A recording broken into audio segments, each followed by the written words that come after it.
ne comprend pas ou peu le français.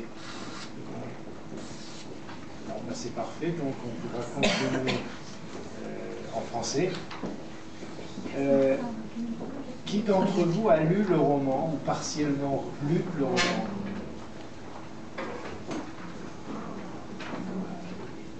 Vous trichez, j'en connais plein qui ont lu le roman qui n'ont pas levé la main. Alors, qui a lu le roman? Bon, il y en a un certain nombre. Qui lira le roman? Alors, si je voulais faire une blague iranienne, je dirais, eh bien, ceux qui l'ont lu n'ont qu'à raconter à ceux qui ne l'ont pas lu. Une autre question, qui ne lira pas ce roman? J'en étais sûr, ça va être un best-seller.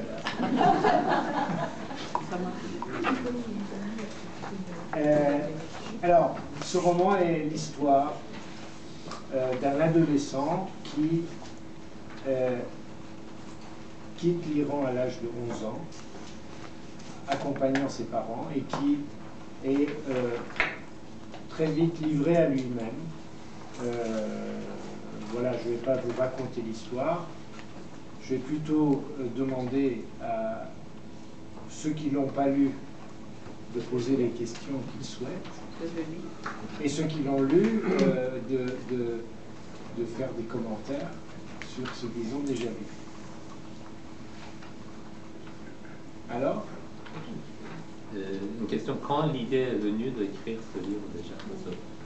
Quand on remonte l'histoire, il y a des détails qui datent de 40 ans, c'est extraordinaire pour vous souvenir.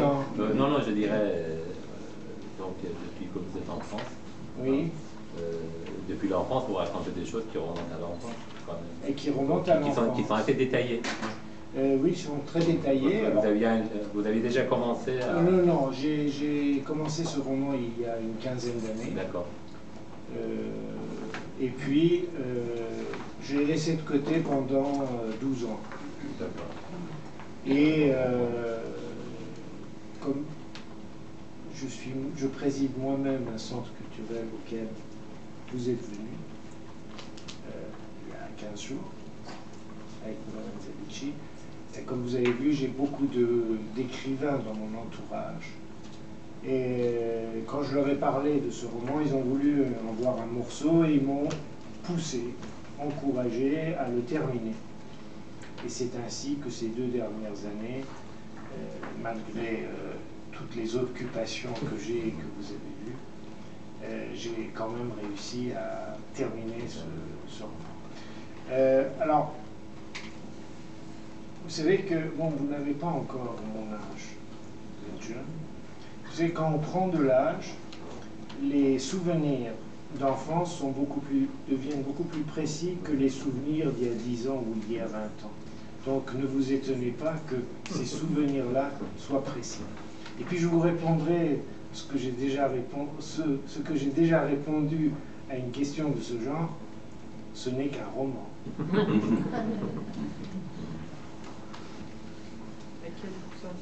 Oui, monsieur. C'est moi? Oui. D'accord.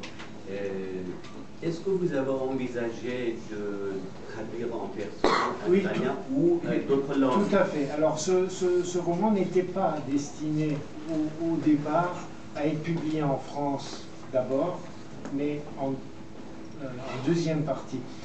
Il était destiné à être publié aux États-Unis. Il est toujours destiné à être publié aux États-Unis. Il est en cours de traduction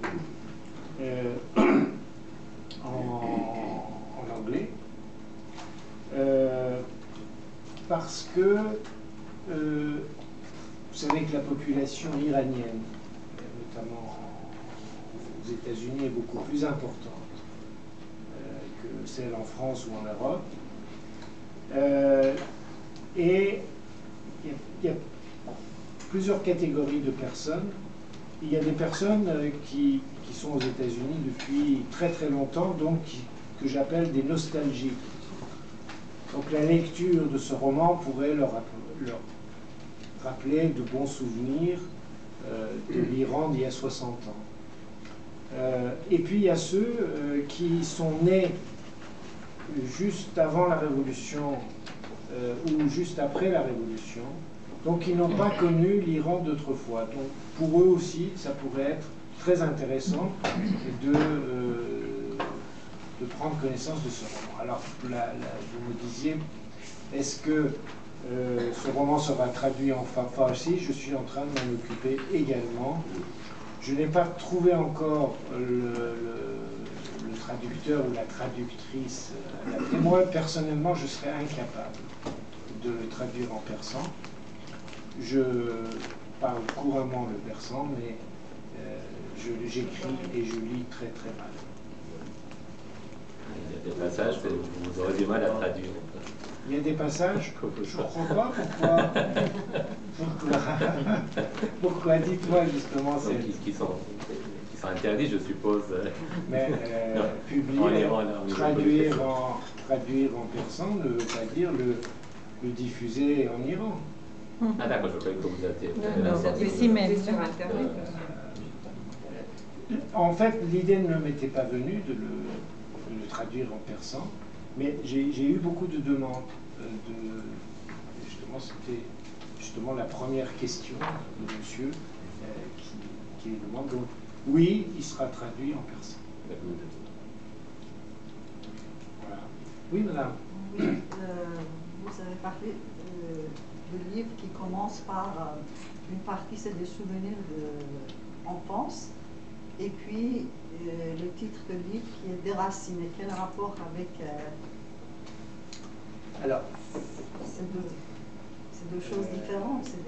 Alors, ce n'est pas des souvenirs d'enfance. En fait, le sujet de ce livre, voilà, c'est comment on devient déraciné, précisément. Et je dis toujours que à l'opposé des plantes, les humains déracinés jeunes ont beaucoup de mal à reprendre racine, même sur leur terre d'origine. Et c'est le sujet qui est abordé dans ce livre, c'est-à-dire que c'est donc un jeune qui est déraciné malgré lui, accompagnant ses parents, qui ensuite repart, et lui reste livré à lui-même. Et ce déracinement, il est vrai là où il se trouve, en France et un peu partout en Europe, mais il est encore plus vrai en Iran lorsqu'il retourne en Iran, où on le regarde comme un étranger. Voilà le sujet qui est abordé dans ce livre. Alors, le déraciné, ça peut être n'importe qui dans la même situation. Et ça peut être aussi à n'importe quelle époque. Vous pensez que c'est le regard de la société iranienne qui le considère comme un étranger, ou c'est également son regard et ses sentiments qui l'amènent à avoir ce sentiment d'être étranger? Non, c'est ce que vous avez cité en premier. Alors, il, c'est un peu moi. Tout le monde l'a compris. Et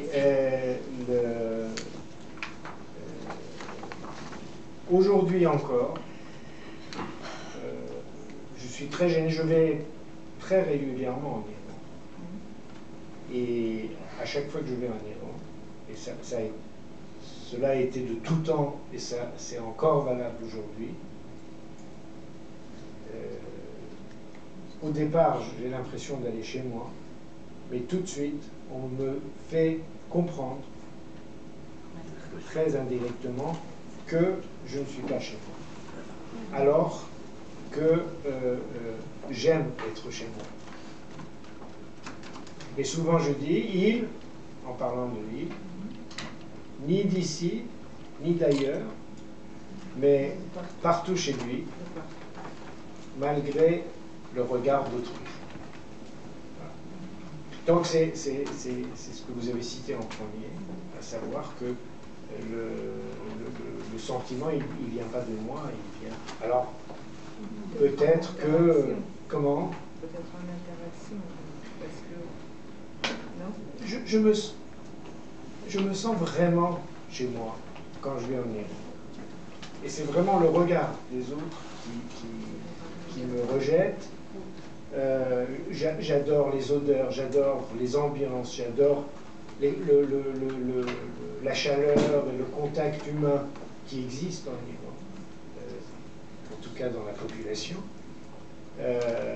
Mais vous avez, alors c'est développé dans ce livre, ce qui fait que le regard d'autrui n'est pas le même. Enfin, c'est pas ce que l'on attend. Et alors, ce qui est tout à fait vrai ici, qu'on pourrait dire normal, ce qui n'est pas tout à fait normal non plus, qu'on ait un regard sur quelqu'un parce qu'il n'est